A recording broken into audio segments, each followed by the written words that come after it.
Writing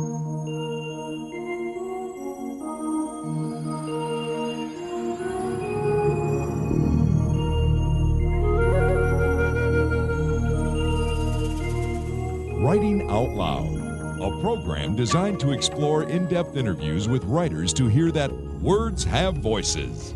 Our hostess for today's program is Teresa Miller, Executive Director for the Oklahoma Center for Poets and Writers at OSU Tulsa. Hello everyone, I'm Teresa Miller and welcome to Writing Out Loud. My very special guest today is University of Oklahoma President David Boren. President Boren's new book is A Letter to America. Thank you for being here. Oh, thank you, Teresa. I almost slipped and called you senator, governor. I mean, you've served in so many capacities. Well, I tell you, when you've been in politics, you've been called every name in the book. So if it's just polite of any kind, you know, you're always grateful. Well, certainly you're one of our most experienced leaders. Why did you decide to write A Letter to America now? Well, my wife's been after me to do it for about 15 years because I've had these ideas in my head. I had an experience that really, I think, woke me up to the fact that as Americans, we're not having a kind of national conversation that we need to be having. And I start the book with this. I was on the Rhodes Scholarship Interviewing Committee. We were interviewing all these incredibly talented young people who were finalists for the Rhodes Scholarship.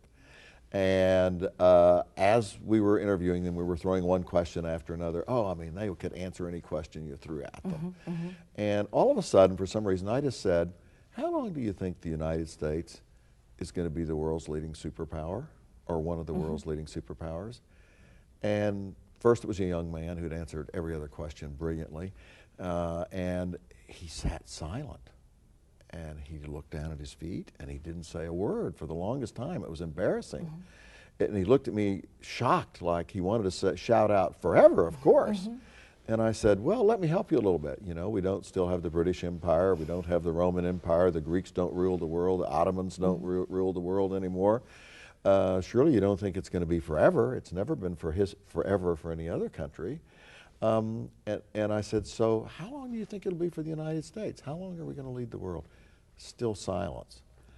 And I finally said, well, what do you think the factors are that are going to determine how long we're going to lead the world? What are the things that are going to decide that? And finally he began to talk about, well, our educational system has to be the best, and he talked about how the rest of the world feels about us and a few other things. So I thought, my goodness, here are the best and brightest in this country, and they're not even thinking about the fundamental things that we need to be doing in this country to keep our country strong and to keep our country in a leadership position. We need to be having this conversation. We need to be thinking. You know, like 4-year-olds ask, why? And when we read, for example, that the way the rest of the world thinks about us has changed dramatically since 9/11, for example, when the whole world really admired the United States, and now we're way down and 10%, 15% approve of us, what's happened. So, by the way, and then I asked the next 4 or 5 Rhodes candidates that came before us the same question. Same thing happened each time. Young men, young women who were so bright, who just looked at their feet, who couldn't answer the question, and again were shocked at the question. So I thought, we need a wake-up call. And I thought it's high time I sat down and wrote the book I've been thinking about in my head for a long time. And much of this letter does focus on the changing worldview of the United States. It does, because, you know, Teresa, it's so important. I mean, our economic future, you know, over half the jobs in this country depend upon how well we sell our products and our goods and services to the rest of the world. Our security, and I saw this as chairman of the Intelligence Committee, depends upon how we get along with the rest of the world, because especially when you're fighting these terrorist groups, a lot of what you learn comes from other countries, friendly countries who tell us what's going on, what we need to watch out for so that we can handle these problems before they get inside the United States. So never before have we been so dependent on the rest of the world. Kofi Annan once said, you know, the problems we have today don't have passports. And he was talking about terrorism, he was talking about health problems that go across borders, he was talking about environmental problems. They don't know national borders. So how the rest of the world thinks about us is very important, and it changed so dramatically. After 9/11, polls were taken around the world by Zogby and the Pew organization, and they found 80 to 90%, even in the Middle East, over 70% of the people said, we respect the United States, we approve of the United States and its role in the world. Now that figure is down. The highest is Britain with only 22% approval. And when you get into most of the countries of Western Europe, it's 10, 12%. In the Middle East, it's 2 to 4%.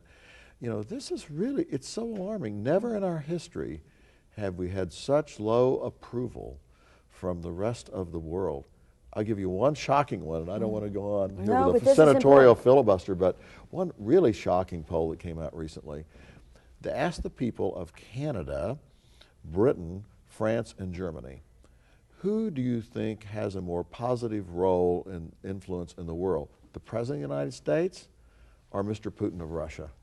And Putin of Russia won the poll in all 4 of those countries, including even our neighboring country of Canada and our longtime ally, the strongest ally we have, Britain. Absolutely shocking. Yeah. So we have to say to ourselves, and that's one of the things I say in this book, which is really a letter to the American people. Let's all think about these things. Let's put our heads together. How can we turn that around? We've done so much for the rest of the world. No nation's been so generous to the rest of the world. We rebuilt Europe after World War II. How could they feel this way about us? Why do they? That's what I was going to get at. Is it all due to the Iraq War? A lot of people want to blame that, but is it more complex than that? It's more complex than that. I think it's partly the Iraq War because they felt that we didn't consult them. And when you really sort of drill down into this, additional polling data says that most of the people in these countries feel that the United States doesn't really listen to them or really care what their opinions are. So, you know, it's like a friendship or partnership. If you have a partner, you want to feel like you listen to each other. You've got to listen to each other, respect each other, and then you work together and act together. So somehow we have to rebuild that relationship. And one of the things I suggest in the book is that we ought to really consider an international Peace Corps. A great idea. Think of what could happen if we could get young people together who are going to be the future leaders of their countries all around the world and get them to work on things that are so worthwhile in areas where the need is great, let's say in Africa and other places. And so these young people are working together, they get to know each other, they get to respect each other, and nothing brings you closer together than to work on something together that's a good cause. So we have to start to think outside the box. And so let's create kind of what I might call a world police force. Harry Truman had that idea, where different countries designate military units that can train together, work together, and then if you have an emergency, it isn't just America that's trying to take care of it, pay all the price in terms of what we have to pay as taxpayers, take all the risk of life and limb for our young people. It's everybody coming together to try to deal with regional instability. So it's time we think in some new creative ways that help us restore our partnership with the rest of the world. You speak about this with such conviction. I can tell it's personal with you. Is that why you decided to write this book in a letter format? I did. It is a letter, and it's not very long. It's about 110 pages or 120 pages, and it's written in the form of a letter. It just starts out, "Dear American, this letter's to you." And you sign it? I sign it. Sincerely yours, David Boren. I got that idea a little bit from Alistair Cook, the Englishman, who used to have a program, in fact, on television in the United States, and he was carried, I believe, in the London Times, major London publications, and he wrote a letter back to the British called Letters from America, and it was explaining America to the British and to the rest of the world, really. And so I thought, you know, we need to really have a conversation, so I think I should write a letter to the American people. And a letter sort of asks for a response, Sure. and it's Hopefully the beginning of a conversation. It isn't that I have all the answers, but you know, I'm writing a letter saying, "Well, listen, I'm really concerned." You know, Teresa, another thing that really, really worries me, and I see this among my students, and I dedicated this book to the students at the University of Oklahoma and their generation because it's for them that I'm so concerned.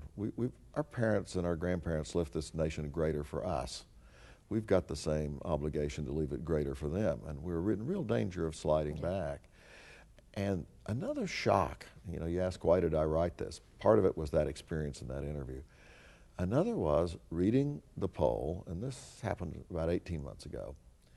For the first time in the history of the United States, it's never happened before, a majority of our people said they don't think our future will be as great as our past.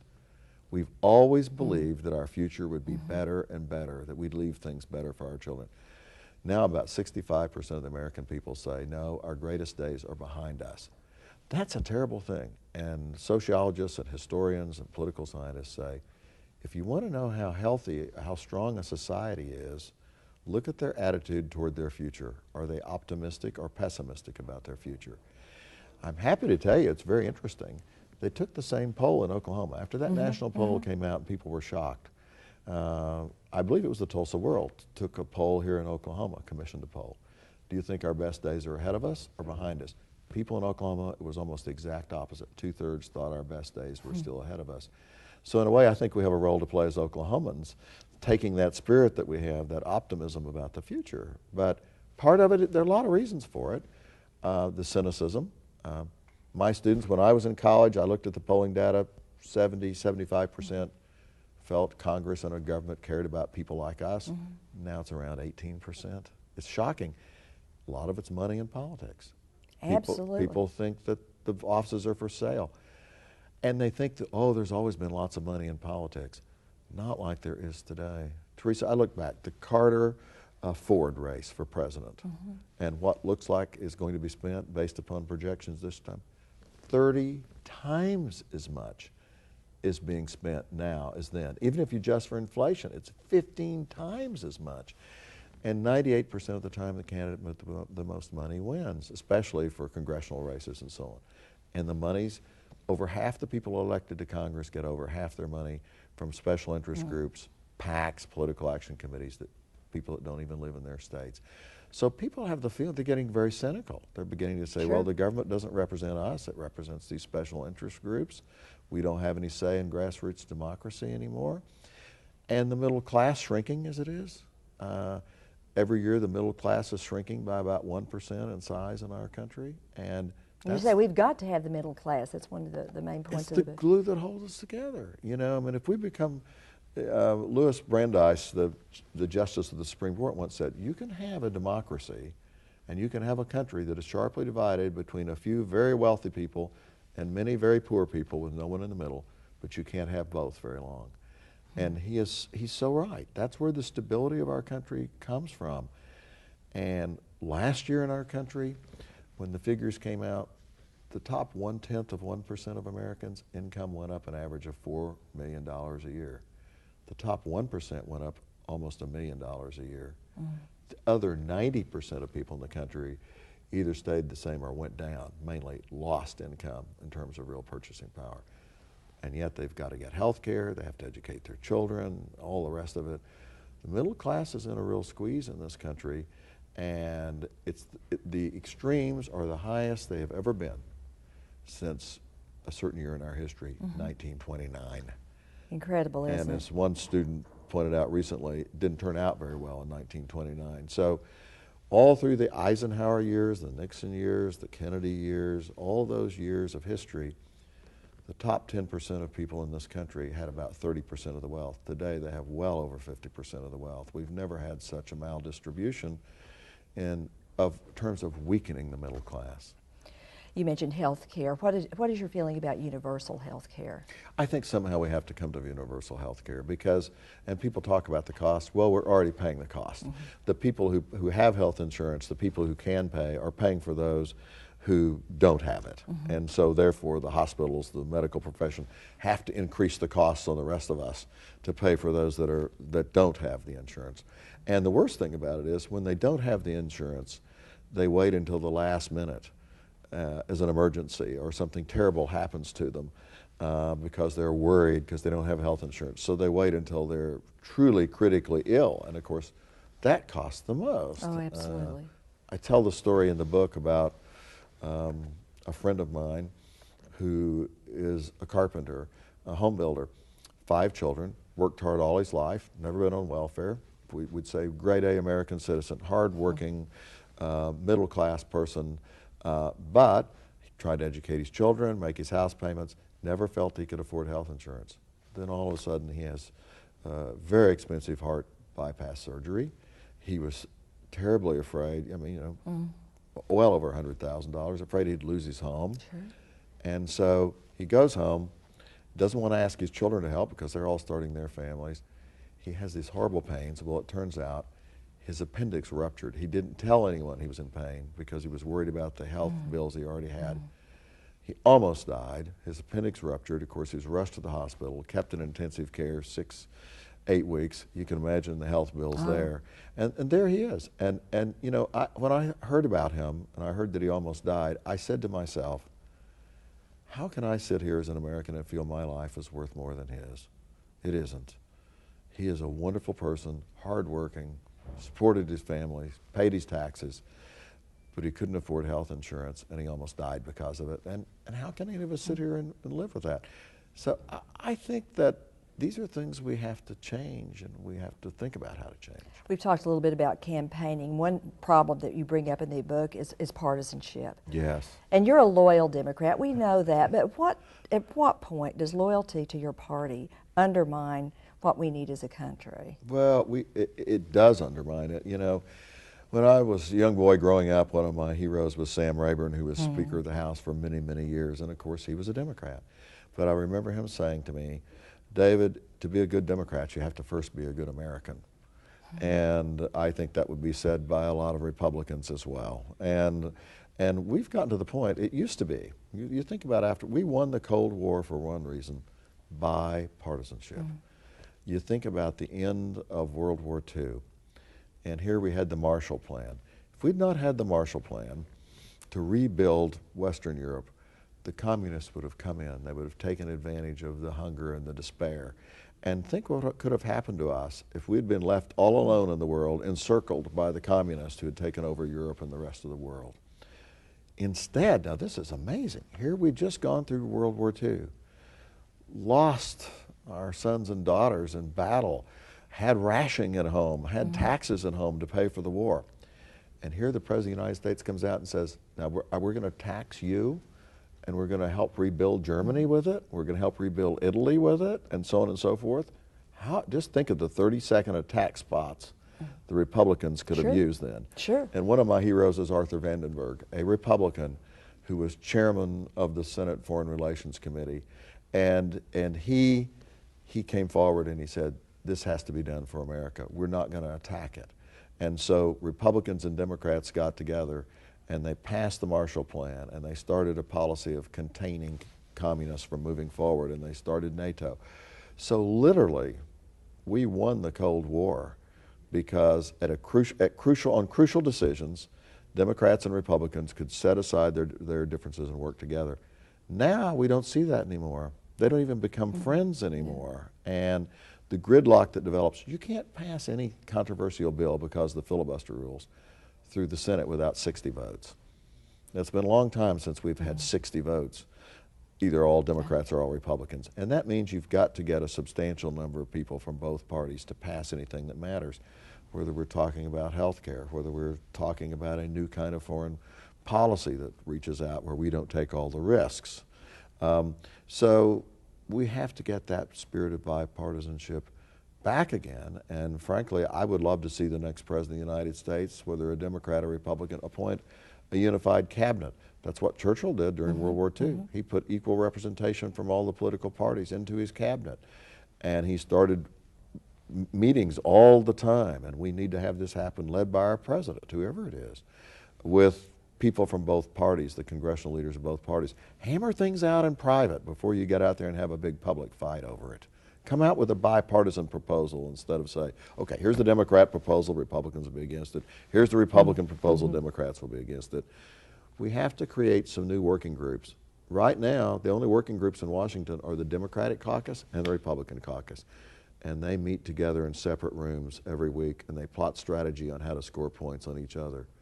We have to get over that, Teresa. We have to get over it. Oh, I agree with you. And I was going to ask you about this summit you hosted. The University of Oklahoma invited a lot of the country's leading moderates. How does that fit with what you're trying to get across in this book? Well, really, it's very much the same sort of thing. And what we hoped would happen, and I think it's beginning to happen, as I listen to the rhetoric of the candidates in both the Democratic and Republican primaries for president, I'm beginning to hear more of them talk about, we don't just have to unify our party, we've got to unify our country. It's beginning to come through. Now I think, and I hope the press will join in, especially after the two nominees are selected, try to get a commitment from them to appoint a bipartisan cabinet. Try to get a commitment from them to set up in detail how they're going to establish working groups in the different policy areas to make this happen.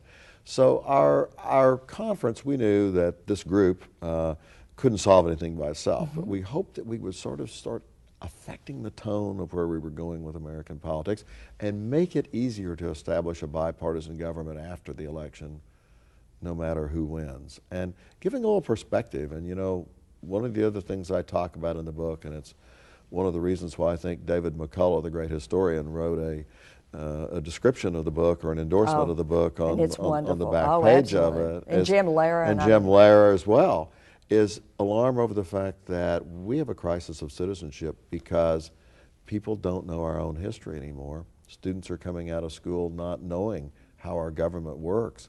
And you know, Thomas Jefferson pointed that out. Our country is only going to be as strong as our citizens are well educated about their rights and their liberties. They can't be protected if they don't know about them. Shocking things. A survey of high school students last year, high school graduates, indicated that half of them didn't know which side we fought on in World War II. Half of them thought we might have been on the side of Nazi Germany. Ivy League college graduates, over 30% of them didn't know that George Washington was our commander-in-chief in the Revolutionary War. And even worse, almost a fourth of them thought the president could suspend the Constitution whenever the president wanted to suspend the Constitution or our Bill of Rights. And you know, how are we going to remain great if we don't know how we became great in the first place? Which relates to a quote you use in the book from David Cole, former chief of the National Endowment for the Humanities, the urgency of memory. Yes, the urgency of memory. We do have to know how we became great. We do have to know how our rights evolved, how we became strong as a people, because only if we understand that can we rise to these challenges we face now. You know, in the past, we've always risen to challenges. We're a group of problem solvers.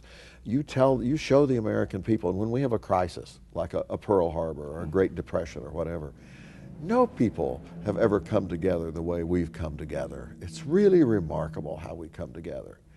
Now the problem is now, we have a crisis. It's just not as dramatic as Pearl Harbor. It's not as dramatic as the Great Depression. But we have a crisis. It's called a slow and sometimes fairly fast erosion of our place in the world, our strength, our economic strength, our educational strength. We have to find a way, and that's why I wanted to wake us up with this letter to America. Wake up. We've got a crisis. Now let's get together the way we've always done it. Let's understand our history. Let's get together and solve the problem. And in the end, I say, you know, even though we have all these problems, I wouldn't trade places with anybody, any place else, in any other country in the world. I wouldn't trade our possibilities, the possibilities we have for the future, with anybody else. Now, we just have to get all the American people believing that way, because if we believe in ourselves, we'll change that polling data. We'll change it back the way it ought to be, that the best days of this country can still be in front of us. Do you think we're ready for a third-party candidacy, a viable one? It's possible, and as I say, I wouldn't really say third party. You know, I don't really like third parties because I think our two-party system has served us very well over the years. And but I think that if we cannot get bipartisanship, and let's hope we will, let's hope. My first choice is for the candidates of the two parties to come out and say, I would love nothing more than whether it's John McCain, whether it's Obama or Hillary, whichever ones are nominated, if they would come out and say, we're going to have a bipartisan cabinet, we're going to form these working groups. I'd like that much better than a third or an independent candidacy. But if not, we may have to have shock therapy for our two-party system. That's what I would call it. Have a period of time in which we take a time out and we bring in someone who's an independent, like Mayor Bloomberg, for example. He's a very talented person. Who was at your conference? Who was at our conference. Fueled all sorts of speculation. It did, and he has been both a Democrat and Republican in the course of his career, by the way. So he's not a strong, he is a centrist, and he's the kind of person that could bring people together from both parties. But it would only be temporary. I would not want to see us have a permanent third party, and I think if he ran, he'd just run as an independent. He wouldn't form his own party. He would just run as an independent. since he's been most recently Republican, he would probably get a Democrat to run with him, and you'd have a timeout. Now, as I say, that's not my first choice. I hope that the two parties will rise to the occasion, but we need to get them to start working in a bipartisan fashion. You mentioned a Democrat who might run with him. There's been speculation, more speculation that you might be the perfect person to assume that role. No, I really, I made a life decision when I came back to the University of Oklahoma. I really wanted to invest my life here and in the next generation. And I don't think there's anything that's more important, and certainly nothing that's more personally rewarding.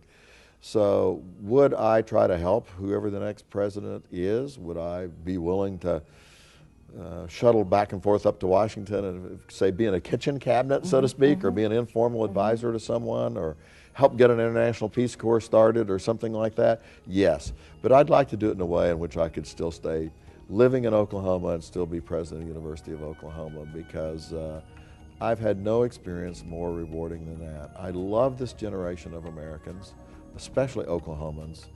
I believe in the talent of our young people in this state, and to every day have the opportunity to interact with them, to see their values. After our ice storm the other day, for example, there were 1,000 of our students out. They bagged up 10,000 bags of tree debris. You know, you see so much goodness in this generation, so much talent, and I believe someday they're going to have a book written about them as being a great generation. Well, certainly your book is an important one, A Letter to America. Thank you so much for being here. Oh, thank you, Teresa. And thank all of you for joining us on Writing Out Loud.